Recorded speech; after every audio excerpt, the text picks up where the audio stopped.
โมตัสสะภะคะวะโตอะระหะโตสัมมาสัมพุทธัสสะนะโมตัสสะภะคะวะโตอะระหะโตสัมมาสัมพุทธัสสะนะโมตัสสะภะคะวะโตอะระหะโตสัมมาสัมพุทธัสสะขอนอบน้อมแด่องค์สมเด็จพระสัมมาสัมพุทธเจ้าผู้ตรัสรู้ชอบได้โดยพระองค์เองผู้เป็นบรมครูของเทวดาและมนุษย์ทั้งหลายขอนอบน้อมแด่พระธรรมอันเป็นธรรมที่พระมุนีนาถเจ้าพระองค์นั้นบูชาแล้วเป็นธรรมที่นำสัตว์ผู้ถึงพร้อมด้วยวิชาและจรณะออกจากทุกข์ขอนอบน้อมแด่หมู่พระอริยสงฆ์ผู้ดำรงอยู่ในมรรคและผลผู้สมบูรณ์ด้วยคุณมีศีลเป็นต้นขอกราบครูบาอาจารย์พระสงฆ์สามเณรทุกรูปทุกองค์กล่าวสิ่งละอันพันละหน่อยขอความสุขความเจริญจงบังเกิดมีแก่คณะเจ้าภาพพร้อมด้วยญาติมิตรสหายเมื่อสุขสุคนที่สละเวลามาพร้อมกันเจริญกุศลในทรงพักเศร้าของมื้อนี้ลำดับต่อไปพวกเราพร้อมกันฟังธรรมด้วยความเคารพ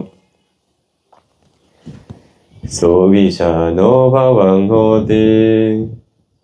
ทุวิชาโนปราภโวธัมมกามโมภวังโหติธัมมเจสีปราภโวอิติเหตังวิชานามะปัฏฐโมโสปราภโว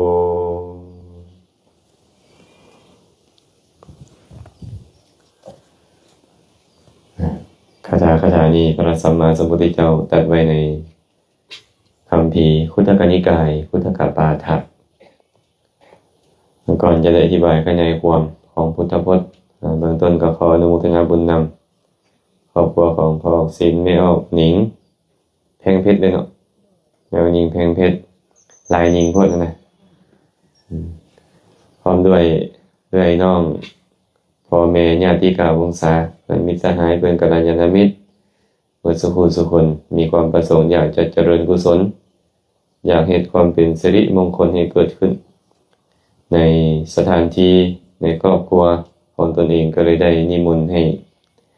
ครูบาอาจารย์เข้ามาสู่ตระกูลเพื่อเจริญกุศลเพื่อความเป็นสิริมงคลคำว่าสิริมงคลนี่นะพวกเราก็บอกกันมาดนอันใดคือสิริมงคลท้ายที่สุดก็คือกุศลเนาะสิรินี่แปลว่าโชคก็ได้มันบอกมงคลก็เหตุแห่งความเจริญสิริมงคลนี่มันมาจากหยังคนแบบใดเอิ้นว่าคนมีสิริคนมีบุญเนาะแม่นเลยบ่แม่นนี่คนมีบุญนี่งามก็งามเบิดคนขี้ร้ายนี่มีบุญบ่ มีแบบขี้ร้ายนั่นแหละคนมีบุญก็มีบุญก่อนจะค่อยงาม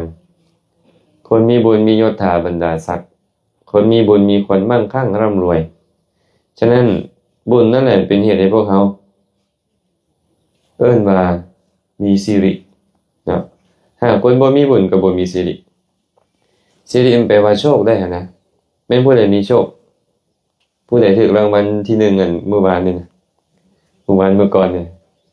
ก็ผู้นั้นแหละมีสิริมีโชคเนาะแต่เป็นหยังเขาจึงมีโชคไว้นั่นเขามีบุญมื้อนี้คือกันพวกเขาต้องการสิริต้องการโชคต้องการความเจริญต้องการมาเฮ็ดเหตุของความเจริญแค่ครูบาอาจารย์เข้าเฮือนยังบ่แม่นมงคลเด้อมีองค์หญิงเด้อแค่ครูบาอาจารย์เข้าเฮือนยังบ่แม่นมงคลอยู่แค่เห็นครูบาอาจารย์ยังบ่แม่นมงคลเป็นหยังจึงบอกจังซั่นเทื่อหน้าสิบ่นิมนต์อาจารย์มาแล้วภาษีว่าเลยเนาะเพราะว่ากุศลพวกนั้นมันเป็นมงคลเห็นบ่ถ้าหากว่าพวกเฮาได้ครูบาอาจารย์มาก็จริงแต่ใจพวกเฮาฟุ้งซ่านรำคาญใจพวกเฮาหดหู่ท้อถอยจนพวกเฮาบ่มีความเป็นของตนบ่มีความปลื้มปิติยินดีเลยมงคลบ่ได้เกิดขึ้นอาจารย์ได้มักเล่าเรื่องของพ่อออกผู้หนึ่งจะไปหายิงนกจะไปหาล่าเนื้อหาล่าสัตว์ไปเจอครูบาอาจารย์ไปเจอพระองค์นึงโอ้ยสวยแล้วเจอพระนี่นะเพิ่นว่าสวยว่าซั่นไปหากินแล้วเจอพระกลางทางก็ปรากฏว่าไปล่าสัตว์มื้อนั้นบ่ได้สัตว์จักตัวกลับพระก็ไปบิณฑบาตได้อาหารฉันสันเรียบร้อยก็กลับมาพ้อกันระหว่างทางอีกย้อนพระองค์นี่แหละพอจึงสวยมื้อนี้ว่าซั่นหมาพานเพิ่นบักหลายๆตัวเพิ่นปล่อยหมาเพิ่นไล่พระบัดเนี่ยหมามันก็ไล่เนาะ หน่อยพระนี่ที่อยู่บ่พระก็ได้ย่านตายก็แล่นคือกันแหละแล่นขึ้นต้นไม้ไปปีนต้นไม้มันก็พอดีวิดหัวนี่นะวิดหัวยืนมือนี่เนาะมันก็ขึ้นต้นไม้บ่ได้แหละมันก็เฮาอยู่หั่นแหละนายพรานไปฮอดก็ถอดลูกธนูมาแทงตีนพระแทงข้างซ้ายแล้วก็ยกข้างซ้ายขึ้นก็มาแทงข้างขวาแล้วก็ยกข้างขวาขึ้นแทงไปแทงมาแล้วเจ็บลูกธนูแทงมันบ่ล่ะอดบ่ไหวแล้วก็ทิ่มผ้าแล้วไปเลยนะผ้าพรก็ทิ่มเลยผ้ากระตบไปกวมหัวนายพรานพวกมาพรานเข้าใจว่าผ้าตกลงมาก็กัดยังไงเลยกัดแทกันว่าจนตายผ้าก็หักกิ่งไม้โยนใส่หมาไล่มาเดี๋ยวขึ้นไปเห็นพระอยู่เทิงพุ่นแล้วแม่นไผอะไรอยู่นี่เจ้านายตัวเองแต่ว่าตายแล้วได้มงคลบ่แบบเนี้ยเห็นพระแล้วได้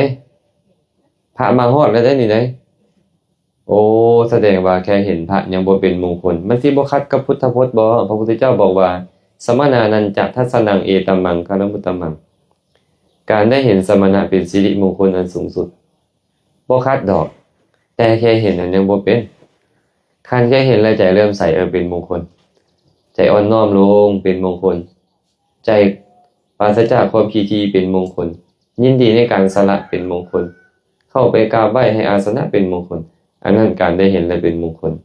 แค่เห็นซื่อๆยังบ่ซื่อว่ามงคลได้แต่ว่าเป็นผลของความดีบ่ที่ได้เห็นสมณะถูกแล้วการได้เห็นสมณะเป็นผลของบุญเก่าจึงเห็นแต่บางคนใส่มันบ่เป็นก็คืออาตมาว่าให้ฟังนั่นแหละครูบาอาจารย์ญาณจาริกทุดงไปบางคนมอบลงทางอย่างอันฮ้อนให้ดีใจบางคนถวายน้ำจอกนึงบางคนถวายน้ำขวดนึงบางคนถวายน้ำแพ็คนึงบางคนก็ยกมือไหว้เกี่ยวเข้าอยู่ทงนาได้เอาเกี่ยวมันเน็บใส่ขี้แห้ฟ้ายกกัน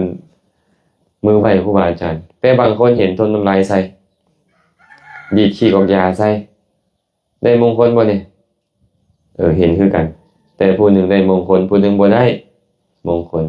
ฉะนั้นอาจารย์ก็เลยบอกว่าแม่ออกหนิงมื้อนี้แค่พระเข้ามาเฮือนแม่ออกหนิงยังบ่ซื่อว่ามงคลหายใจของแม่ออกหนิงยังบ่เรื่อมใสหายใจแม่ออกหนิงยังบ่อ่อนน้อมลงใจยังฟุ้งซ่านรำคาญใจยังหดหู่ท้อถอยมงคลยังบ่เกิดถ้าเห็นครูบาอาจารย์แล้วโอ้ใจมันแจ่มชื่นเบิกบานใจมันอ่อนมันน้อมลงมันควรลงใจปราศจากความขี้ที่ปราศจากความฟุ้งซ่านรำคาญมงคลเกิดขึ้นแล้วในใจนะเราต้องการเจอความเจริญนี่แหละมงคลเราต้องเฮ็ดเองเห็นป่ะบางคนเข้าใจว่าครูบาอาจารย์สิมาให้ความเป็นสิริมงคลถือว่าแบบนี้บ่ถูกนะบ่ถูกได้พระพุทธเจ้าบอกว่าอัตตนากุรุเตรักขิงอรักขิงกุรุเตตนานะหิรักขิงอารักขิงว่าอัญโยอัญญสการะโกรักขิงหรือรักขิเนี่ยแปลว่ามงคลหรือว่าความเจริญเฮ็ดให้ความเจริญอัตตนากุรุเตตนเองเฮ็ดด้วยตนเองอารักขิงกุรุเตตนาความเป็นอัปปมงคลกับตนนั่นแหละเฮ็ดนี่คันซั่นเฮาก็เฮ็ดลูกเฮาเป็นมงคลได้เบิดละติแม่นบ่เฮ็ดสามีภรรยาเฮ็ดลูกเฮ็ดเต้าให้เป็นสิริมงคลหมดได้แม่นบ่บ่มีและเฮาก็บ่สามารถเฮ็ดให้เขาซั่วซ่าลามกให้เป็นอัปมงคลได้ก็บ่แม่นอีก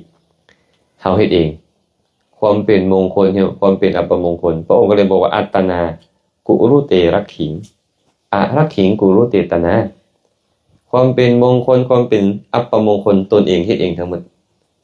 นะหิรักขิงอารักขิงว่าอัญโยอัญญสการะโกคนอื่นจะเฮ็ดความเป็นมงคลหรืออัปมงคลให้กับคนอื่นบ่มีหรอกเพิ่นปฏิเสธไว้บ่มีคนอื่นเฮ็ดให้กันที่เพิ่นได้ตากแดดร้อนนี่ก็บ่ต้องสนใจนำเพิ่นหลายเด้อเพิ่นเฮ็ดอัปมงคลในอดีตมาเพิ่นก็เลยต้องมาตากแดดนี่เป็นธรรมดาเด้ไอ้ความร้อนนี่เป็นผลของกรรมชั่วในอดีตดีที่บ่ร้อนเหมือนกับไฟนรกพอดีอุ่นๆอันนี้เฮาบ่ต้องกังวลนำเพิ่นหลายเด้อพวกเขาคือกันพวกเขาร้อนพวกกันยับผ้าห่มเอาเนาะมื้อนี้ก็เลยได้ยกคาถาหนึ่งขึ้นมาเว้าในส่วนเบื้องต้นว่าสุวิชาโนภวังโหติทุวิชาโนปราภโว ธรรมกาโมภวังโหติธรรมเทศสีปราภโวอิติเหตังวิชานามะปะทโมโสปราภโวมีเทวดาไปถามพระพุทธเจ้าถามว่าจังไดถามว่า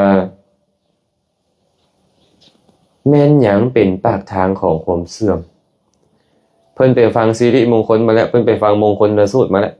ว่าเหตุที่เป็นมงคลอาเสวนาจะปารานังปันดิตานันจะเสวนาเป็นต้นนั้นอยากฮู้ว่าเหตุแห่งความเสื่อมเหตุแห่งความเป็นมงคลฮู้แล้วแม่นหยังน้อเป็นเหตุของความเสื่อมขอพระโคดมขาน้อยถามแล้วบอกขาน้อยได้พระพุทธเจ้าก็เลยบอกว่าสุวิชาโนภวังโหติฮู้ดีผู้ฮู้ดีเป็นผู้เจริญทุวิชาโนปราภโวผู้ฮู้ซั่วเป็นผู้เสื่อมธรรมกาโมภวังโหติผู้ยินดีพอใจในธรรมเป็นผู้เจริญธรรมเทศสีปราภโวผู้สั่งธรรมเป็นผู้เสื่อมผู้ยินดีพอใจในธรรมเป็นผู้เจริญผู้สั่งธรรมเป็นผู้เสื่อมผู้สั่งธรรมเป็นผู้เสื่อมเพราะฉะนั้นความเสื่อมหรือความเจริญนี่นะมันอยู่ที่ความฮู้เป็นเบื้องต้นก่อนคันฮู้ดีก็เจริญคันฮู้บ่ดีก็เสื่อมแม่นบ่ฮู้ดีฮู้หยังฮู้ดีฮู้ในสิ่งที่ถูกต้องแม่นหรือบ่แม่นเจริญบ่คันฮู้แล้วเอาคันเจ้าบ่ฮู้เจ้าก็เฮ็ดบ่ถูกเฮ็ดทานก็ยังบ่เป็นนะบางคนนะมีเขาเจ้าเว้ากันอันนี้เว้าพื้นซื่อๆเด้อว่าอาจารย์แซมนี่มักเว้าพื้นคนเขาสิว่าแล้วมีเจ๊กคนนึงเจ๊กไทยมันดอกเพิ่นไปซื้อเลขแล้วถูกเลขมีบ่ล่ะผู้ถูกเลขมื้อวานก่อนนี่มีก็บ่บอกหรอกยันได้เลี้ยงหมู่ เจ๊กคนนี้ถูกเลขแต่ว่าก็เริ่มใส่พระอยู่หั่นนะก็ย่างเข้าไปหาพระอาจารย์เพิ่นว่านี่มงไปกินข้าวบ้านอ้วนหน่อยเพิ่นก็เว้าภาษาเจ๊กเนาะนี่มงไปกินข้าวบ้านอ้วนหน่อยเจ๊กจะเอากี่รูปไปกี่รูปก็ไล่เพิ่นว่าโอ้เลี้ยงเต็มที่เพิ่นว่าถูกหวย พาก็ไปแล้วมือใหม่มาเนาะพอไปฮอดปุ๊บเพิ่นเฮ็ดโต๊ะจีนนะไปเฮ็ดโต๊ะจีนเอาอาหารมาวางไว้กินไล่แล้วเพิ่นว่า เอาเราบ่ฮู้เนาะเป็นบ่กินไล่แล้วอาหารเรียบร้อยหมดแล้วพระก็บ่ล่ะเจ๊กมันต้องประเคนก่อนเจ๊กประเคนอะไรกินยากชิบหายเลยพระนี่เพิ่นว่า เนี่ยเราบ่ฮู้เนาะกับความบ่ฮู้เนาะกินก็ต้องให้หมู่ประเคนมันกินยากชิบหายเลยแล้วอ่ะอันนี้ความบ่ฮู้เห็นบ่คันบ่ฮู้เฮ็ดอีหยังก็บ่เป็นคันฮู้แล้วเด้โอ้เอามาแล้วก็ต้องประเคนแม่นบ่นิมนต์ฉันเด้อขอหน่อยเด้ออันนี้ก็แนวเราบ่ฮู้เนาะกินยากแท้ๆพระนี่เพิ่นว่ากินเองก็กินบ่ได้แต่ให้หมู่ยกให้เพิ่นว่าฮู้ดียังเจริญฮู้บ่ดีก็เสื่อมท่านสั้นพระพุทธเจ้าได้บอกว่าผู้ฮู้ดีเป็นผู้เจริญขนาดว่าเรื่องทานในทรงเบื้องต้นนี่นะการต้อนรับขับสู่ครูบาอาจารย์นี่นะคันเจ้าบ่ฮู้จะสิเฮ็ดเป็นแม่นบ่นี่คือพวกเฮานี่พวกเฮาฮู้แล้วพวกเฮาก็เลยนี่แหละนิมนต์เด้อขะน้อยเข้าไปต้อนรับขับสู่เสื้อเชิญให้นั่งเทิงอาสนะล้างตีนเช็ดตีนให้ถวายน้ำถวายในแม่นบ่ไหว้พระสรรเสริญคุณพระรัตนตรัยสมาทานศีลถวายทานฟังพระปริตฟังธรรมเป็นต้นย้อนหยังเฮาจึงเฮ็ดแบบนี้เลยเฮาฮู้ดีเมื่อฮู้ดีแล้วพวกเฮาก็เฮ็ดดีเพิ่นเลยบอกว่าผู้ฮู้ดีเป็นผู้เจริญผู้ฮู้ซั่วเป็นผู้เสื่อมเก่งหลายอันเกี่ยวกับการฆ่าสัตว์นี่ฮู้หมดเกี่ยวกับการลักทรัพย์หมู่นี่ฮู้หมดเกี่ยวกับการประพฤติผิดในกามเกี่ยวกับการเว้าตัวเกี่ยวกับการดื่มน้ำเมาเป็นต้นฮู้หมดนี่นะฮู้แบบนี้นี่นะสิเฮ็ดดีถูกบ่ล่ะฮู้แบบนี้มันก็เฮ็ดแนวที่บ่ดีนั่นแหละมันบ่ถูกมีอันพระองค์หนึ่งเคยมาบวชนำกันเพิ่นเลยเคยเป็นบาร์เทนเดอร์อาตมาเอิ้นถูกบ่อันผู้ทรงเล่านะมันบอกภาษาบ่เป็นคือเขาแต่เฮาเว้าไปนี่แหละเด้อเพิ่ พิ่นเคยเป็นบาร์เทนเดอร์เก่าเนาะเพิ่นก็บอกว่าวิธีส่งวายวิธีส่งแล้วเพิ่นเว้ามาเมิดเพิ่นว่าเวลาพันเตเวลาจะซิมไวน์เนี่ยพันเตต้องอย่ากลืนเลยได้เพิ่นว่าต้องอมเข้าไปแล้วก็เอาลิ้นกว้าไปกว้ามาย้อนอย่าฟ้าวกลืนเด้เพิ่นว่าฮู้มันน่ะฮู้ดีพวกเนี้ยเจริญหมดแล้วเสื่อมเนาะแม่นบ่เพราะฮู้หยังฮู้บ่ดีเด้ฮู้วิธีการดื่มแบบใดมันสิคักดื่มแบบใดมันสิเป็นจิตจาลักษณะของเขาอะนะฉะนั้นพระพุทธเจ้าก็เลยบอกว่าทุวิชาโนปราภโวผู้ฮู้ชั่วเป็นผู้เสื่อมนะธรรมกาโมภวังโหติผู้ยินดีพอใจในธรรมเป็นผู้เจริญยินดีพอใจในการฟังก่อนเบื้องต้นยินดีพอใจในการฟังธรรมยินดีพอใจในการมนสิการธรรมยินดีพอใจในการนำธรรมะไปประพฤติปฏิบัติผู้นี้เจริญผู้นี้เจริญคันผู้สร้างธรรมเป็นผู้เสื่อมว่าแต่ครูบาอาจารย์ตั้งนะโมขึ้นมาหาวนอนหลดบ่คือจักหน่อยอันตอนนั้นไปฟังหมอลำคั่นน่ะเห็นบ่ฟังหมอลำนี่พร้อมเต้นฮอด 2:00 นกลางคืนก็สบายแต่พอเพิ่นสิเทศตั้งนะโมจบลงหาวนอนเงือบหลดเฮ็ดเป็นท่าเบิ่งมงโลดเด้อยากให้นักเทศน์ลงจากธรรมะอันนี้สร้างธรรมเสื่อมเนาะเพราะเหตุใดเพราะใจมันบ่ยินดีในการฟังมันก็บ่สามารถจะเข้าใจบ่สามารถจะทรงจำบ่สามารถเอาพิจารณาหินตองเนี่ยแล้วก็เอาไปประพฤติปฏิบัติบ่ได้พระพุทธเจ้าได้บอกว่าผู้สร้างธรรมจะเป็นผู้เสื่อมอิติเหตังวิชานามะปัทโมโสปลาภโวเทวดาเอ้ยพวกเฮายอมฮู้กันแบบนี้ว่านี่แหละเป็นข้อแรกเลยของความเสื่อมบ่ต้องเว้าไปหลายดอกเพิ่นว่าเอาข้อแรกก่อนเลยนี่นะฮู้ดีเจริญฮู้ชั่วเสื่อมยินดีในธรรมเจริญสร้างธรรมเสื่อมเฮาก็มาเบิ่งบัดนี้พวกเฮาเป็นประเภทได้ความเสื่อมหรือได้ความเจริญส่วนหลายแล้วพวกเฮาก็สร้างเนาะหมู่ส่วนไปฟังธรรมป๊าดดึงขาเต่าถือว่าดึงขาเต่านี่ฮอดขนาดเลยมันหมู่พาไปเฮ็ดคุณงามความดีไปงานเลี้ยงเด้อเสี่ยวเด้ออยู่ไสเพิ่นว่าอันไปฟังธรรมเด้อ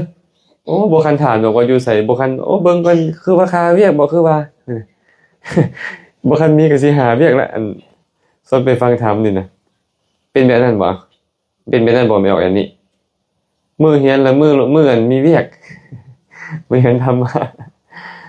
อันมื้อบ่เรียนมื้อบ่มีการฟังธรรมว่างขนาดเลยหลายๆคนเป็นแบบนี้แม่ออกจินตนาก็สิเป็นเบิ่งทรงนี่เป็นบ่แม่จินตนาหลายๆคนมันเป็นแบบนี้เลยมันเป็นแบบนี้มื้อใดที่จะเจริญกุศลก็เป็นมื้อขาเวียกแต่นี่ก็บ่ได้ฟังธรรมเนาะบ่ได้ฟังธรรมบ่ได้ทรงจำธรรมบ่ได้มนสิการในธรรมมันก็เอาไปประพฤติปฏิบัติบ่ได้มันก็เสื่อมนะแล้วซั่นมื้อนี้นี่นะแม่ออกหนิงพ่อออกศีลเพิ่นเหมือนกับเปิดตลาดบุญเนาะเปิดตลาดบุญเปิดตลาดธรรมอาตมาใช้คำว่าเปิดตลาดนัดบุญเป็นหยังบอกว่าเปิดตลาดนัดบุญผู้ใดก็สามารถมาเอาได้มื้อนี้บ่จำกัดเนาะว่าแต่ผู้ใดรับรู้อยากได้บุญนำเพิ่นมาเอาได้เลยมาเอาบุญนำเพิ่นมาเจริญกุศลมาฟังธรรมนำเพิ่นผู้ใดมีกตาใหญ่ผู้ใดมีทรัพย์หลายก็เอาประโยชน์จากตลาดนัดบุญของพ่อออกศีลแม่ออกหนิงไปได้หลายมื้อผู้ใดกตาน้อยคันมีกตาน้อยก็มีกระบะรถใหญ่กับใครเนาะคนกลับเลยบุญมื้อนี้คนกลับแต่มันอยู่ที่ศรัทธาเด้ศรัทธานี่เหมือนกับทรัพย์เด้คันผู้ใดศรัทธาน้อยเอารถคันใหญ่มาก็ได้ของมื้อน้อยมื้อนี้ได้บุญมื้อน้อยคันผู้ใดศรัทธาหลายโอ้จะได้บุญกลับไปหลายศรัทธาจึงเหมือนกับทรัพย์บุญกุศลทั้งหลายที่เจ้าภาพเจ้าศรัทธาเพิ่นเปิดให้รวมกันเฮ็ดมื้อนี้นี่นะเป็นเหมือนกับเพิ่นเปิดตลาดแล้วแต่ผู้ใดจะมีศรัทธามาหลายหรือน้อย แต่ก็คงจะบ่น้อยดอกแต่ละคนเบิ่งแล้วมีแต่ผู้ที่ยินดีพอใจในการฟังธรรมหมดแต่ละคนที่มาก็จะนำธรรมะสั้นๆจักข้อหนึงมาเว้าสู่ฟังมื้อนำธรรมะสั้นๆจักข้อหนึงพระพุทธเจ้าเพิ่นได้ตัดเรื่องของกำลังเอาไว้กำลังคือหยังกำลังคือความบ่หวั่นไหวที่เขาบอกว่ามีกำลังหลายนะก็คือมีความมั่นคงมีความบ่หวั่นไหวเอิ้นว่ามีกำลังหลายผู้ใดมีกำลังหลายวาดบันต่อข้าศึกบ่วาดบันแต่กำลังนี่มันมี2ด้านนี่เนาะกำลังดีก็มีกำลังบ่ดีก็มีได้มี2ด้านกำลังนี่คนจะเฮ็ดซัวก็บ่หวั่นไหวต่อความดีคือกันถูกบ่คันข่อยสิเฮ็ดซัวข่อยก็บ่หวั่นไหวคือกันบางคนจะเฮ็ดคุณงามความดีก็บ่หวั่นไหวต่อความซัวคือกันนะพระพุทธเจ้าบอกว่าภิกษุทั้งหลายกำลังมีอยู่8ประการนี้8ประการมีอย่างใด1เด็กน้อยมีการร้องไห้เป็นกำลังเก่งส่ำใดก็ตามไปเจอเด็กน้อยไห้ใส่นี่ยอมโลดโดยเฉพาะไห้อยู่ไอเทคเนาะไห้อยู่ช้อปปิ้งอยู่อันซุปเปอร์มาร์เก็ตอายหมู่เนาะต้องยอมมันหมดแม่นบ่มีเท่าใดก็ต้องจกออกจากธงเลยนะเพิ่นได้บอกว่าเด็กน้อยมีการร้องไห้เป็นกำลังคันเด็กน้อยหยาบคายเด็กน้อยมักไห้มักด่าเขาย้านกับเจ้าบ่ย้านเนาะแต่คันเด็กน้อยมักไห้เป็นจังได๋โอ้ใจอ่อนโลดบ่เชื่อลองเบิ่งเด้อพาลูกไปไอเทคอันตอนมันบ่ให้นี่ให้มันจังได๋ก็ได้ตอนมาให้คือมาได้เอาให้มันหมดได้เอาให้มันหมดฉะนั้นผู้ใดมีการร้องไห้ดุๆผู้นั้นก็มีกำลังของเด็กน้อยเพราะเด็กน้อยมีการร้องไห้เป็นกำลัง2ผู้หญิงมีความโกรธเป็นกำลังผู้ใดมีความมักโกรธผู้นั้นก็มีกำลังของผู้หญิงไม่ออกมีนี่มีบ่กำลังตัวนี้พระพุทธเจ้าบอกผู้หญิงมีความโกรธเป็นกำลังโอ้อาตมาว่าทั้งหญิงทั้งชายนั่นแหละแต่ว่าผู้หญิงโกรธจะต่างจากผู้ชายพระพุทธเจ้าเลยบอกว่าผู้หญิงมีความโกรธเป็นกำลังอย่าให้เขาโกรธได้เขาเฮ็ดได้ทุกอย่างได้ผู้หญิงนี่นะแม่นบ่ไม่ออกนี่เป็นไปนั่นแท้บ่อันนี้พระพุทธเจ้าเว้าเด้ออันนี้เว้าตามพระพุทธเจ้าเด้ออาตมาว่าพอออกศีลพอออกตั้งก็สิฮู้นั่นแหละฤทธิ์ของกำลังผู้หญิงผู้หญิงจึงมีความโกรธเป็นกำลังโกรธและสามารถเฮ็ดได้ทุกอย่างบางเทื่อผู้ชายโกรธผู้หญิงนี่ก็ยังโอ้ยเขามีกำลังน้อยกว่าเฮาไปโกรธเขาหลายครับบ่ดีดอกเขายังเนาะยังพอยับยั้งชั่งใจในผู้หญิงนี่บ้าเขาบ่ายเต็มที่เลยเด้ระวังได้พระองค์ศีลเด้อระวังเขามีกำลังหลายผู้หญิงจึงมีความโกรธเป็นกำลังเนาะคันผู้ใดมักโกรธผู้นั้นก็คือมีกำลังของผู้หญิงโจรมีสัตตาอาวุธเป็นกำลังโจรนี่นะคันมีสัตตาอาวุธแล้วบ่ย้านไผ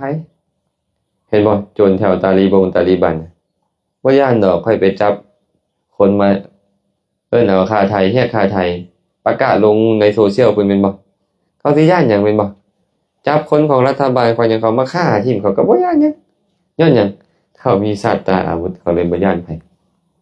โจรจึงมีสัตตาอาวุธเป็นกำลังของเขาบ่หวั่นไหวหากเขามีสัตตาอาวุธคันบ่มีสัตตาอาวุธเด้บ่มีกำลังใช่ผู้ใดก็ตามอ้างปืนพาหน้าไม้พวกนั้นก็โจร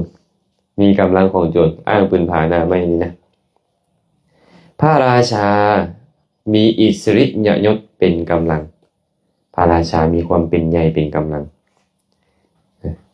ถ้าหากว่าพระราชาแต่บ่เป็นใหญ่เลยต้องอยู่ใต้อำนาจของคนอื่น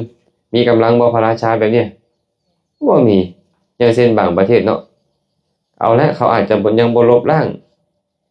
การปกครองแบบกษัตริย์เขาก็ยังให้มีกษัตริย์อยู่แต่ว่าผู้เป็นใหญ่แท้ๆเป็นไผ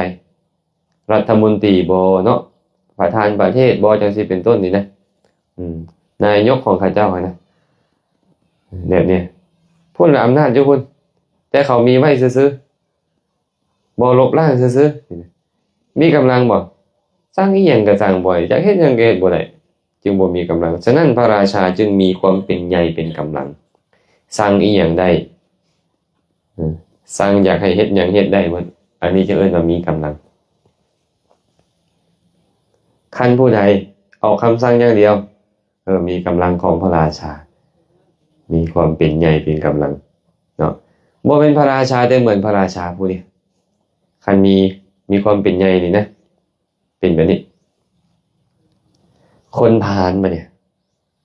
คนพาลมีการเพ่งโทษผู้อื่นเป็นกำลังหากว่าเป็นคนพาลนี่บ่ค่อยเพ่งโทษตัวเองเพิ่นเนี่ยเพ่งโทษแต่ผู้อื่นนี่บ่ดีบ่ไปทางหลังก็แม่นบ่เพ่งโทษผู้อื่นนี่ผู้อยู่ทางหลังกันนะจอบเบิ่งแต่หมู่อันนี้ก็ได้ผู้นั้นก็มักเว้าบ่ดีมักนินทาหมู่ไอ้ตัวเองกำลังเอาหมู่มานินทาให้หมู่ฟังยังบ่ฮู้ตัวอยู่นี่อาจารย์เพิ่นบางคนผู้นั้นน่ะโอ้ยจะเป็นจมหมู่เก่งเพิ่นบ่ฮู้ซะว่าเพิ่นกำลังมาจมผู้อื่นให้อาจารย์ฟังในตอนนี้ลืมตัวแต่ถ้าคนพาลจึงเพ่งโทษผู้อื่นเป็นกำลังผู้นั้นก็มักฆ่าผู้นั้นมักลักขโมยผู้นี้มักบ่ดีแนวนี้แนวนั้นเพิ่นมักจมขวัญผู้อื่นคันแบบนี้ก็แม่นมีกำลังของคนพาลเห็นแต่โทษคนอื่นโทษของคนอื่นนี่ซ้ำเส้นผมก็เห็น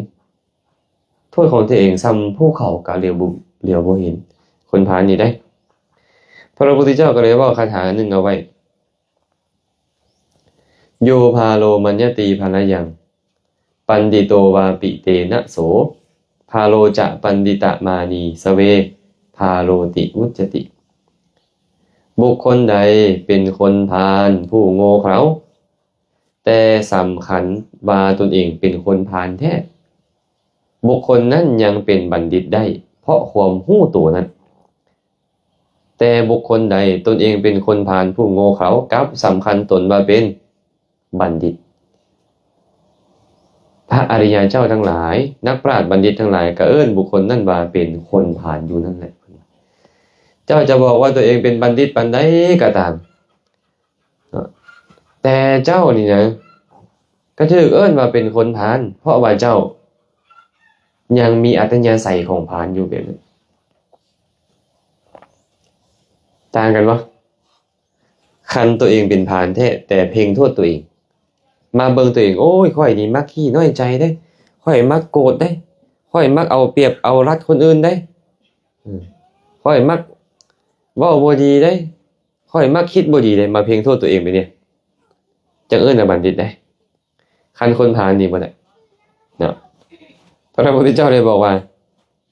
การเพ่งโทษคนอื่นเป็นกำลังของคนพาลมีบ่พวกเฮาเนี่ยผู้นี้ก็บ่ดีผู้นั้นก็บ่ดีมีและมีตลอดพร้อมแม่นบ่ถูกบ่นี่ถูกกำลังของบัณฑิตนี่ล่ะ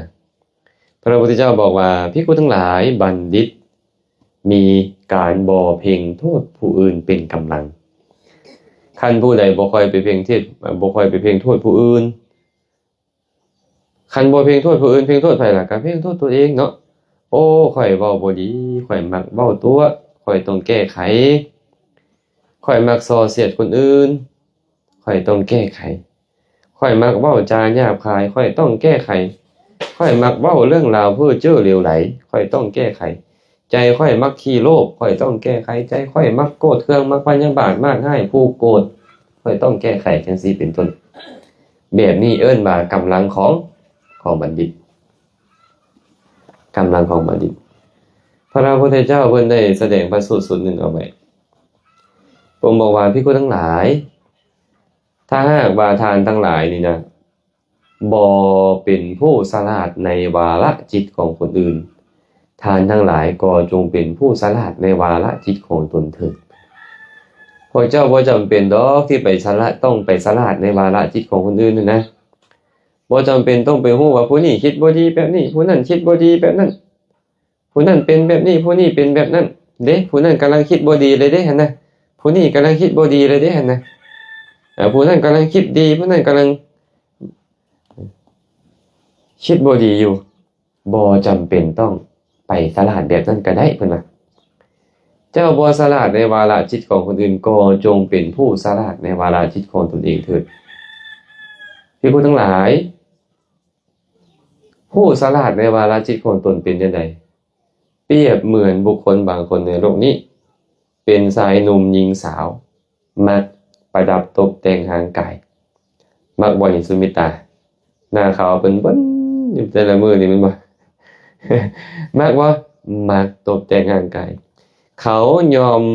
ส่องเบิ่งเงาหน้าในกระจกหรือในภาชนะน้ำหากเขาได้เห็นว่าหน้าตาของเขานี้ผ่องใสสะอาดบ่มีเครื่องขุ่นมัวเขายอมปราบปลื้ม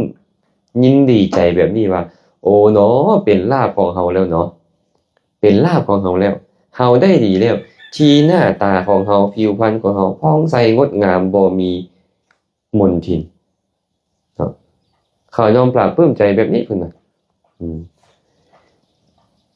ถ้าหากว่าเขาเห็นสิ่งที่ยังเป็นปฏิกูลยังเศร้าหมองอยู่เขาก็ต้องกำจัดมันมายอมกำจัดปัดเป่าสิ่งที่เป็นปฏิกูลนั้นออกฉันใดก็ฉันนั้นเป็นมาภิกษุทั้งหลายบุคคลบางคนในโลกนี้หรืออริยสาวกในธรรมวินัยนี้ยอมมาพิจารณาเบิ่งตนเองว่าเฮาในปัจจุบันนี้มีอภิชฌาเพ่งเล็งอยากได้ของคนอื่นอยู่โดยส่วนหลายหรือบ่เนาะหรือว่าบ่มีเฮานี้เป็นผู้มีพยาบาทมีความโกรธเคืองพยาบาทมาดให้คนอื่นอยู่โดยส่วนหลายหรือบ่หรือว่าบ่พยาบาทอยู่โดยส่วนหลายเฮาเป็นผู้มีใจหดหู่ท้อถอยง่วงเหงาเสื่องซึมอยู่โดยส่วนหลายหรือว่าเป็นผู้ที่บ่หดหู่ท้อถอยอยู่โดยส่วนหลายเฮาเป็นผู้ที่ฟุ้งซ่านรำคาญกระสับกระส่ายอยู่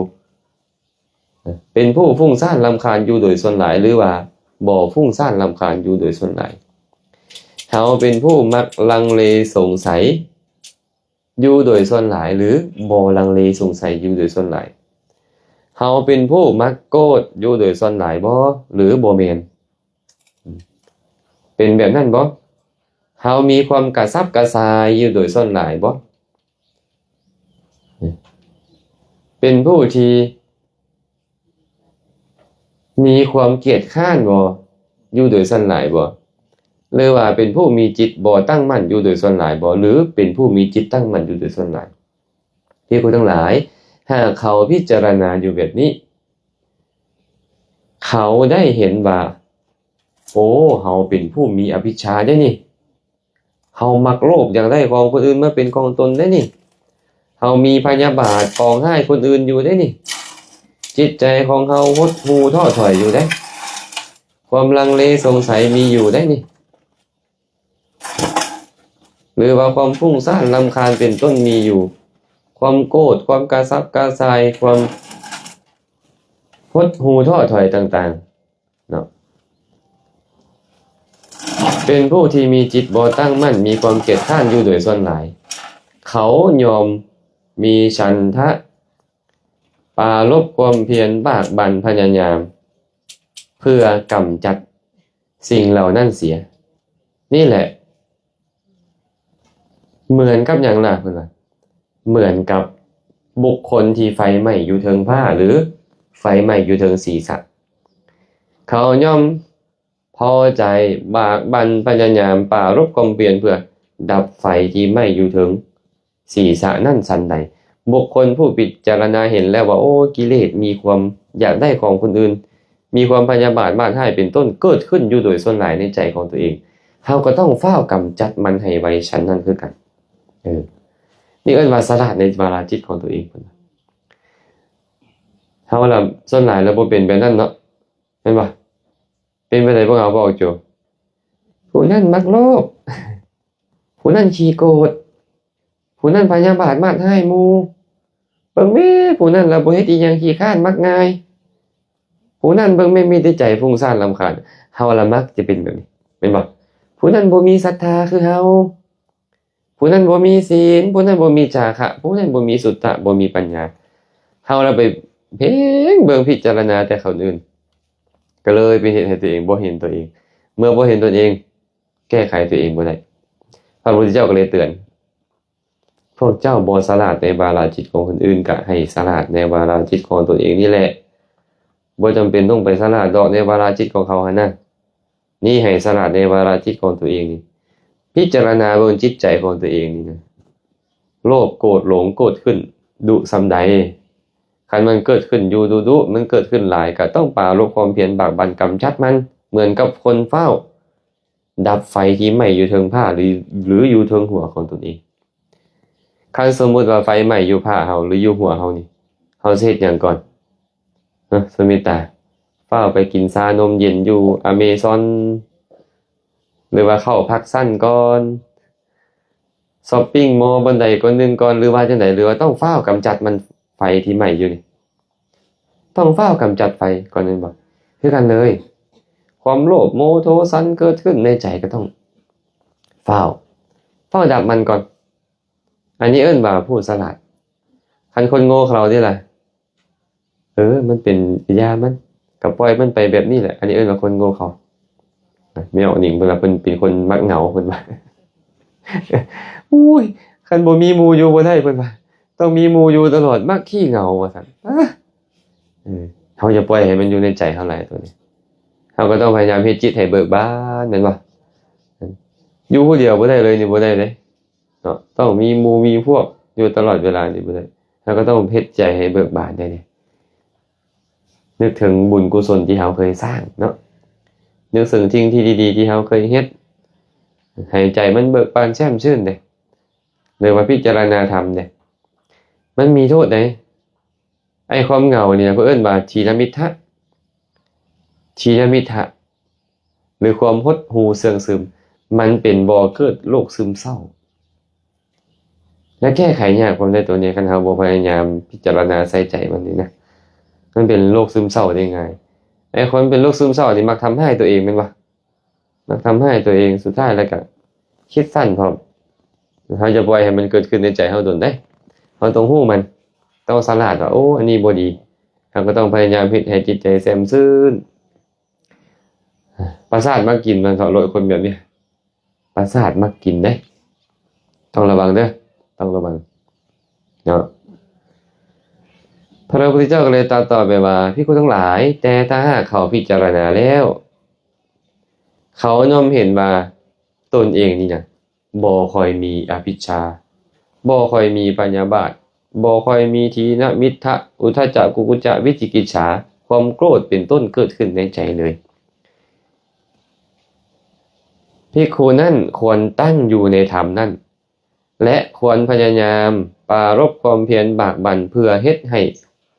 สิ้นอาสวะโดยลำดับเถิดให้ยิ่งขึ้นไปเถิดนี่แหละเอิ้นว่าภิกขุผู้เป็นผู้ฉลาดในวาระจิตของตนบ่ฉลาดในวาระจิตของคนอื่นฉลาดในวาระจิตของคนอื่นหั่นน่ะถือว่าดีแล้วได้หั่นได้คนฮู้ใจคนอื่นน่ะเนาะแต่ว่าบ่ดีเท่าคนฮู้ใจตัวเองคันฮู้ใจตัวเองแล้วมันแก้ไขใจตัวเองเพราะความสุขความทุกข์ของเฮามันบ่ได้อยู่ที่ใจของคนอื่นถูกบ่ความสุขความทุกข์ของเฮามันอยู่ที่ใจของเฮานี่คันเจ้าบ่ฉลาดในการบริหารใจของเจ้าก็ทุกข์นอนอยู่เทิงเตียงทองคำก็ทุกข์มีเงินดอลลาร์เงินหยวนเต็มกระเป๋าก็ทุกข์แม่นบ่เคยได้ยินบ่เพิ่นบอกว่ามีเงินเต็มผาบ่ทอมีพญาเต็มพุงพญาในที่นี้หมายถึงปัญญาเด้อบ่เป็นคำพญาเด้บ่พอมีปัญญาเต็มพุงมีเงินหลายก็ทุกข์รถขี่บักงามๆเงินบักหลายๆล้านหลายตื้อทุกข์มียศถาบรรดาศักดิ์สูงส่งทุกข์จะไม่อีหยังกะแยกะดอเนาะมันคือว่าทุกข์นี่หลายแท้ๆอันคนร่ำคนรวยคนหางคนมีนี่ก็ได้บ่มีพญามีเงินเต็มพาแต่บ่มีพญาเต็มพุงมันก็เลยทุกข์มีบ่ถ้าพูดทั้งหลังกันนะเงินเต็มพาต้องเอาพญาเต็มพุงนำเด้อสุมิตาเด้ออย่าอยากได้แค่เงินเต็มพาแหละต้องอยากได้พญาเต็มพุงเลย มันมีพญาเต็มพุงแล้วอยู่ใส่มันก็ง่ายไปเบิดใช้ชีวิตง่ายไปหมดเพราะว่าปัญญามันดีมันบริหารใจตัวเองได้นะไอ้คนโดยส่วนหลายนี่ก็บ่มีตัวนี้เด้บ่มีปัญญาบ่มีความเข้าใจในจิตในใจของตัวเองมันก็เลยทุกข์พระพุทธเจ้าเลยบ่สอนให้หาเงินบ่สอนให้หาเงินบ่แม่นบ่ได้สอนเลยเด้คำว่าบ่สอนให้หาเงินสอนพระนะเนาะญาติโยมนี่สอนอยู่สอนญาติโยมเพราะเขาต้องเลี้ยงชีพแบบทางโลกแม่นบ่แต่ว่าสอนพระนี่บ่สอนให้หาเงินพระพุทธเจ้าเว้าเลยเด้ภิกขุทั้งหลายบุคคลต้องการทั่วต้องการงานต้องการอย่างเป็นต้นก็ให้แสวงหาสิ่งนั้นแต่ค่อยบ่เคยเว้าโดยประการใดๆเลยว่าพระภิกขุสงฆ์เนี่ยต้องการเงินให้แสวงหาเงินแต่ค่อยบ่เคยเว้าเพิ่นว่าให้พระแสวงหาหยังล่ะแสวงหาสิ่งอื่นที่ยิ่งกว่านั้นแสวงหาปัญญาเมื่อปัญญาเกิดขึ้นรู้เหตุรู้ผลแล้วความมักน้อยสันโดษมันมาความสุขของบรรพชิตที่สุดก็คือความมักน้อยสันโดษได้ครูบาอาจารย์นี่นะบ่ได้สุขย้อนมีสุขย้อนบ่มีคันผู้ใดแสวงหาความมีก็บ่แม่นลักษณะของสมณะแล้วสมณะนี่ต้องแสวงหาความบ่มีความน้อยลงความมักน้อยความสันโดษพอใจในสิ่งที่มียินดีในสิ่งที่ได้มันคือความสุขของสมณะและบ่มีอีหยังสุขกว่านี้นะคันเจ้าไปแสวงหาพระเริ่มแสวงหาคือพระเริ่มซอกทุกข์คือพวกเฮาซุมื้อนี่แหละแสวงหาพวกเฮาอาตมากับผู้หนึงได้บ่แม่นว่าผู้อื่นได้นี่ได้อยากได้นั่นมาเด้เนาะมันคือสิง่ายขึ้นได้นี่อันการดำเนินชีวิตของสมณะนี่เพิ่นว่ามีรถมารับส่งพระเน้นไปบิณฑบาตนี่มันคือสิสะดวกขึ้นได้นี่เนาะได้มาแล้วเป็นไดไม่ออกเอ้ยฮะเพอาจารย์รถเพแล้วเพก็แบ่งได้มั้ยบ่มีเงินแบ่งเอาที่ไม่ทันแหละเห็นบ่มันเริ่มห่วงเริ่มแหนอีหยังขึ้นมาต่างๆแม่นบ่นี่มันเริ่มทุกข์เนี่ยพระพุทธเจ้าเลยบอกเหตุขอ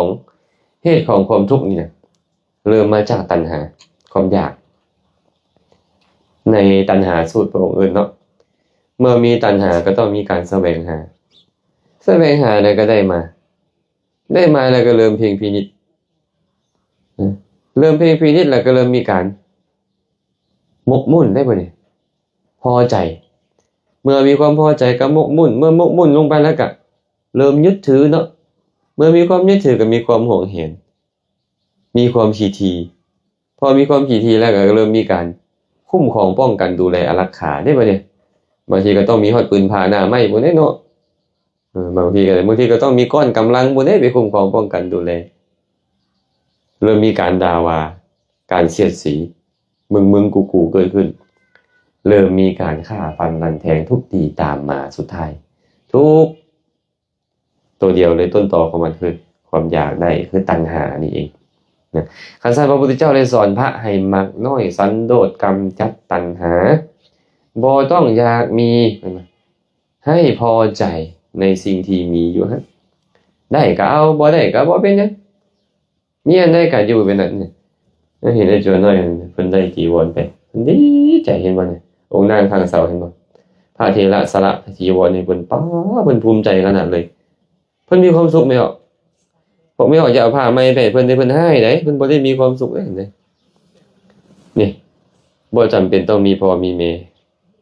บ่จำเป็นต้องมีเรือนงามๆอยู่บ่จำเป็นต้องมีรถคันดีๆขี่เห็นบ่มีผ้าขาดๆป้าสุขใจแล้วขนาดเลยแล้วครูบาอาจารย์สละทิ่มแล้วเราขอเก็บเอามานุ่งต่ออันผ้าดีๆมีบ่มีแต่ค่อยบ่สนใจขนาดนั้นนี่ความสุขของพระต้องเป็นแบบนี้อย่างนึงแต่เดี๋ยวนี้ญาติโยมเข้าใกล้พระแล้วมักเอาทุกข์ไปให้พระระวังเด้อพอสิริปุญโญเด้อเอาสุมิตาคือกันอาจารย์อันนี้ก็ดีอาจารย์อันนั้นก็ดีกุฏิต้องเฮ็ดแบบนี้มันงามอาจารย์อันนั้นต้องให้แบบนี้มันสะดวกอาจารย์พวกเจ้ากำลังเอาทุกข์เข้าไปให้พระพวกเจ้ากำลังดึงกามคุณเข้าไปหาพระพวกเจ้าบ่ฮู้ตัวดึงกามคุณเข้าไปหาพระหากพระเฮ็ดตัวเหมือนญาติโยมตอนใดพวกเจ้าจะมึดพระให้พวกเจ้ากราบไหว้นะอาตมาเลยมักบ่เรื่อยๆแต่เอามาดีบ่เป็นบุญของพวกเจ้าแล้วแต่ว่าพวกเจ้าต้องเบิ่งพระนำได้ อันใดดีทันสมัยแสวงหาให้พระหมดนะพระเจ้ากำลังดึงกามคุณไปให้พระเด้ให้พระหมกมุ่นอยู่กับกามคุณ แล้วพระเจ้าจะเสียพระบัดนี้อันนี้ขอเตือนด้วยญาติโยมเด้อดีแต่ต้องกำหนดประโยชน์นำบ่ได้ใช้ประโยชน์แท้บ่สมควรแก่สมณะได้ใช้ประโยชน์แท้บ่ประโยชน์มันมาแท้บ่หรือแค่เฮาอยากได้ให้ของดีเท่านั้นอันนี้ไหนสำคัญอยู่เด้ออันนี้นะเนาะพวกเขากำลังทำให้พระโดยบ่ฮู้ตัวก็มีบางคนนะบางเทื่อด้วยความใจดีของพวกเขานี่แหละฝากญาติโยมเอาไปพิจารณาเด้อบางคนน่ะครูบาอาจารย์จะกินข้าวแลงก็เอาเข้าไปหามันก็แล้วเลยแบบนี้มันก็บ่เหลือพระอะไรแบบนี้เป็นบ่ไม่เอาสุกี้7:30เด้อพอดีตอนนั้นพอดีกำลังแซ่บไม่ออกกลับไปแล้วปีนกำแพงเข้าไปให้เพิ่นบางคนน่ะนั่นแหละพวกเขากำลังทำให้พระโดยบ่ฮู้โตทั้งที่เฮากับปรารถนาดีกับเพิ่นนั่นแหละอำนวยความสะดวกให้หมดแต่ว่ากำลังดึงพระออกจากความเป็นพระคันซั่นเนาะอันนี้เว้าเพิ่มเติมให้ฟังซื่อๆเด้อเว้าเพิ่มเติมให้ฟังว่าครูบาอาจารย์ความสุขของเพิ่นคือความมักน้อยสันโดษแฮงน้อยลงเท่าใดเพิ่นแฮงมีความสุขคันพวกเฮาอยากให้เพิ่นสุขเฮาต้องเฮ็ดให้เพิ่นน้อยให้เพิ่นมีน้อยและสรรเสริญความเป็นผู้มักน้อยพร้อมเพิ่นจึงจะมีความสุขบ่ทันเพิ่นก็จะบ่ต่างจากพวกเฮาจะบ่ต่างจากพวกเฮาได้ความสุขของญาติโยมก็คือกันเด้บ่แม่นแต่พระเด้คันพวกญาติโยมพอใจในสิ่งที่มียินดีในสิ่งที่ได้พวกโยมก็จะทุกข์ค่อยพยายามแล้วค่อยได้เฮ็ดเต็มที่แล้วแต่มันได้ส่ำนี้ค่อยพอใจส่ำนี้สุขอยู่เลยคันบ่ได้ตั้งใจกำปั้นฟาดพื้นทุกข์แล้วเนาะเห็นบ่บ่ได้ตั้งใจเด้นี่มันก็เป็นแบบนั้นแหละอันนี้ก็เป็นเรื่องราวที่เราต้องพิจารณาด้วยกันได้เป็นเรื่องราวที่ต้องพิจารณาฉะนั้นพระพุทธเจ้าเลยว่าในพระสูตรนี้มาถ้าบ่สลาดในวาระจิตของคนอื่นก็มาสลาดในวาระจิตของตัวเองนี่แหละคันสลาดในวาระจิตของตัวเองก็เอิ้นว่าบัณฑิตมีหยังเป็นกำลังบัณฑิตมีการบ่เพ่งโทษผู้อื่นเป็นกำลังเข้ามาเพ่งให้เห็นโทษของตัวเองตามความเป็นจริงเมื่อเห็นโทษโดยความเป็นโทษแล้วจะได้ปรับปรุงแก้ไขและก็ดีขึ้นนี่เอิ้นว่าบัณฑิตนี่กำลังของบัณฑิตเป็นแบบนี้เนาะพหูสูตรบัดเนี่ยพหูสูตรมีการพิจารณาเป็นกำลังบ่แม่นไปฟังเอาหลายๆท่องให้จื้อแล้วเอิ้นว่าพหูสูตรหยังบ่แม่น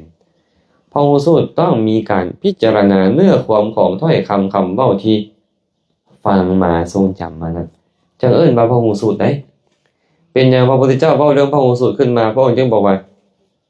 ฟังเนาะฟังเนืองๆทรงจำไว้ได้คล่องปากขึ้นใจแทนตลอดด้วยดีด้วยทิฏฐิจังเอิ้นว่าพหูสูตรต้องมีคำว่าแทนตลอดด้วยดีด้วยทิฏฐิแค่ฟังหลายยังบ่เอิ้นว่าพหูสูตรเอิ้นว่าผู้ฟังเสียงฟังแล้วพินิจพิจารณาหินตองความเข้าใจนำจะเอิ้นว่าพหูสูตรจะเอิ้นว่าพหูสูตรเนาะฉะนั้นเนาะพหูสูตรจึงมีการพิจารณาเป็นกำลังนะสุดท้ายเป็นหยังสุดท้ายสมณะมีความอดทนเป็นกำลังสมณะพราหมณ์มีความอดทนเป็นกำลังจุดมุ่งหมายของครูบาอาจารย์นี่อยากฝึกตนเองบ่แม่นอยากมาฝากชีวิตไว้กับศาสนาเพื่อให้ได้รับความสบายบ่แม่นญาติโยมเด้อเคยมีพราหมณ์คนหนึ่งไปถามพระพุทธเจ้าข้าแต่พระองค์ผู้เจริญแม่นหยังเป็นความประสงค์ของสมณะแม่นหยังเป็นความนิยมของสมณะแม่นหยังเป็นความมั่นใจของสมณะมั่นใจในอีหยังกันนะสมณะต้องการหยังและมีอีหยังเป็นที่สุดพระพุทธเจ้าบอกว่าพราหมณ์สมณะมีความประสงค์ขันติโสรัจจะสมณะนี่ต้องการมีความอดทนอดกั้นยิ่งกว่าคนอื่นต้องการอยากสงบเสงี่ยมยิ่งกว่าคนอื่นคันหากบวชมาแล้ว บ่มีความอดทนอดกลั้นเลยหิวหน่อยนึงก็บ่ได้กระหายหน่อยนึงก็บ่ได้ร้อนหน่อยนึงก็บ่ได้เย็นหน่อยนึงก็บ่ได้ครูบาอาจารย์แตะเตือนบอกกล่าวแนะนำหน่อยนึงก็บ่ได้ยุงกัดหน่อยนึงหิ้งตอมหน่อยนึงก็บ่ได้เจ้าบ่มีความเป็นสมณะบวชมาเป็น100 ปีก็บ่เอิ้นว่าสมณะเนาะสมณะจึงต้องมีความอดทนเพิ่นก็เลยบอกว่าสมณะมีความประสงค์ขันติคือความอดทนอดกลั้นคฤหัสถ์ญาติโยมเขาทนได้สันนี้ค่อยต้องทนยิ่งกว่าเขาคฤหัสถ์ญาติโยมเขากินอาหารมื้อละ2คาบสมัยก่อนมื้อ2คาบนี่เนาะค่อยจะคาบเดียวเท่านั้นสำหรับสมณะเนาะญาติโยมเขามีเสื้อผ้าอาภรณ์ลวงลายภายนอกค่อยต้องมีแค่3เพิ่นญาติโยมเขามีความต้องการหลายค่อยต้องการน้อยลงค่อยต้องอดทนอดกลั้นญาติโยมเขานอนตามซุมหกกกไม้บ่ได้ค่อยต้องนอนได้ญาติโยมเขาไปขอทานมาเดี๋ยวค่อยต้องขอทานกินได้ค่อยต้องยอมเสียเปรียบคนด่าคนมาค่อยได้ค่อยต้องอดทนอดกลั้นยิ่งกว่าคนอื่นญาติโยมเขาอดทนต่อความเจ็บปวดได้สนิทค่อยต้องยิ่งกว่าเขาญาติโยมเขาอดทนต่อการถูกด่าว่าดุด่าว่าให้ได้สนิทค่อยต้องยิ่งกว่าคนอื่นนี่อันนี้เป็นความประสงค์ของสมณะและโสรัจจะคือความสงบเสงี่ยมกายค่อยต้องสงบเสงี่ยมวาจาค่อยต้องสงบเสงี่ยมบ่แม่นค่อยอยากเว้าหยังก็เว้าตอนใดเวลาใดอยากเว้าหยังค่อยก็เว้าค่อยอยากเฮ็ดอีหยังค่อยก็เฮ็ดอยากซี่นกซี่กาค่อยเฮ็ดหมดนี่อันว่าบ่สงบเสงี่ยมแม่นบ่สมณะจึงประสงค์2อย่างเนาะขันติและโสรัจจะนิยมอย่างนิยมปัญญาสมณะนิยมในการจะได้ปัญญาการฟังธรรมการพิจารณาธรรมการสนทนาธรรมการสาธยายธรรมการห้ำเฮียนธรรมเป็นต้นเนี่ยสมณะต้องการนิยมในปัญญามั่นใจในอย่างสมณะเนี่ยมั่นใจในศีลคันศีลดีโอ้ยสบายใจบ่หวาดบ่วันแหละไปไสคันศีลบ่ดีล่ะโอ้บ่อาจบ่หานอีหยังเนาะศีลบ่ดีต้องการอย่างสมณะต้องการจะบ่ยึดเหนี่ยวห่วงแหนในสิ่งใดๆบ่อยากมีอีหยังให้ยึดเหนี่ยวห่วงแหนสละเมียมาบ่อยากยึดในเมียเด้สละลูกมาบ่อยากยึดในลูกสละทรัพย์สมบัติมาบ่อยากยึดในทรัพย์สมบัติสละยศถาบรรดาศักดิ์มาบ่อยากยึดนำมันสละเงินศาลบ้านซองมาบ่อยากยึดในมันเสื้อผ้าอาภรณ์คันเป็นคฤหัสถ์น่ะได้นุ่งดีอยู่ดอกแม่นบ่แต่บ่ค่อยบ่เอาค่อยต้องการจะมีตำหนิบ่อยากยึดมีหลายก็ยึดหลายคันมีลูกหลายคนยึดหลายคนบ่แบบมีโอ้ยังบ่คันมีแบบไม่มียังบ่คันยึดแต่ต่อไปสิยึดต่อไปสิยึดได้ขันธ์5มีขึ้นมายึดโลดมีอีหยังก็ยึดน่ะมันนั่นและสิ่งใดที่บุคคลเข้าไปยึดแล้วบ่ก่อให้เกิดทุกข์บ่มีพระพุทธเจ้าบอกบ่มีหรอกเด้ออันใดที่เจ้าไปยึดแล้วบ่ก่อเกิดทุกข์บ่มีสมณะก็เลยต้องการยึดในเข้าของน้อยลงขนาดมีบาทหน่วยเดียวก็ยังยึดพอแฮงแล้วไม่ออกเอ้ยอย่าแตะได้บาทหน่วยนี้นี่ได้ ไปเผาไฟมาแล้วนะมันยังยึดอยู่น่ะเดี๋ยวนี้มีบวงก้านนึงไม่ออกเอาไปล้างอย่าลืมบวงอาตมาได้พุ่นนะไอ้ความเพิ่นยึดหั่นน่ะแต่ก็ยังขายอยู่เนาะยึดในเข้าของที่น้อยลงจีวรก็3ผืนสินะมันก็ยึดน้อยลงแล้วและมีอย่างเป็นที่สุดล่ะสมณะมีนิพพานเป็นที่สุดประสงค์นิพพานคันบวชมาต้องการลาภสักการะต้องการพันสรรเสริญอันนี้มาเจ้าออกนอกวิถีของคำสอนแล้วนะออกนอกวิถีคำสอนแล้วก็เจ้าต้องการลาภสักการะคำสรรเสริญนี่นะยศถาบรรดาศักดิ์นี่เจ้าออกนอกแล้วคำสอนแล้วคำสอนให้ดำเนินไปสู่พระนิพพานแต่แน่นอนเมื่อเจ้ามีข้อปฏิบัติดีมันมีปฏิปทาดีลาภยศสรรเสริญมันมาเองของมันแหละมันเป็นผลพลอยได้ของปฏิปทาดีข้อวัดดีเท่านั้นเองเนาะแบบนี้การสั้นสมณะจึงมีนิพพานเป็นที่สุดเห็นบอกในพระสูตรนี้พระองค์บอกว่าสมณะมีขันติโสรัจจะได้ประสงค์ไว้นั่นได้ขันออกบวชบ่ประสงค์ขันติโสรัจจะบ่อยากอดทนเลยมาอดทนซ้ำนี่ก็บ่ได้ไปอยู่บ้านใหม่ห้ามนี่โพดห้ามนั่นโพดปานสุภัททะเนาะตอนพระพุทธเจ้าบรินิพพานน่ะสุภัททะตายได้ก็ดีพระพุทธเจ้านะมีแต่ห้ามกับห้ามมีแต่ห้ามกับห้ามปานในจัวน้อยวัดปานาคามเนี่ย อาจารย์แซมออกนอกวัด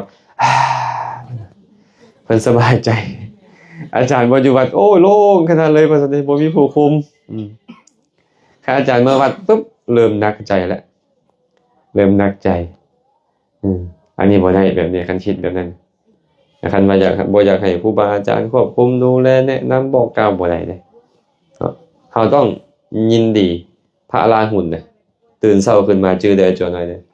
พระอราหุลตื่นเช้าขึ้นมาปุ๊บเอามือไปกอบขี้ทรายสาธุเด้อมื้อนี้ขอให้อาจารย์ของข้อยหรือขอให้พระพุทธเจ้าจงให้โอวาทข้อยหลายๆแบบนี้เหมือนกับเม็ดขี้ทรายกันถ้าพระอราหุลจึงถูกสรรเสริญว่าเป็นผู้เลิศที่สุดในบรรดาสาวกผู้ยินดีในการศึกษาเลยยินดีในการศึกษาต้องการอยากได้โอวาทตลอดเลยเพื่อนสหธรรมิกก็ตามอาจารย์ของเพิ่นก็ตามพระพุทธเจ้าก็ตามขอจงให้โอวาทข้อยเด้อมื้อนี้ไอ้พวกเขานี่เฮ็ดได้ให้หมู่บ่กล้ามาเว้าให้ตัวเองไอ้พวกเขานี่เฮ็ดแบบนั้นเอานอกวิธีว่ะเอานอกวิธีแล้วพวกเขาท่านเนาะกำลังของสมณะคือขันตินี่กำลังจึงมี8ประการนี้มีอย่างใดชื่อบ่เด็กน้อยมีการห้องให้เป็นกำลังคันไม่ออกหญิงห้องให้ดุแสดงว่าไม่ออกหญิงมีกำลังของเด็กน้อยผู้หญิงมีความโกรธเป็นกำลังคันพวกเรามีความโกรธดุพวกเรามีกำลังของผู้หญิงโจรมีศาสตราอาวุธเป็นกำลังคันอ้างแต่ศาสตราอาวุธยุทโธปกรณ์มีกำลังของโจรพระราชามีความเป็นใหญ่เป็นกำลังคันอ้างแต่พ่อแต่แม่อ้างแต่กับความเป็นใหญ่มีกำลังของพระราชาคนฐานมีการเพ่งโทษคนอื่นเป็นกำลังคันเจ้าซ้อมเบิ่งแต่ของความบ่ดีของคนอื่นเจ้ามีกำลังของคนฐานแล้วบัณฑิตมีการบ่เพ่งโทษผู้อื่นเป็นกำลัง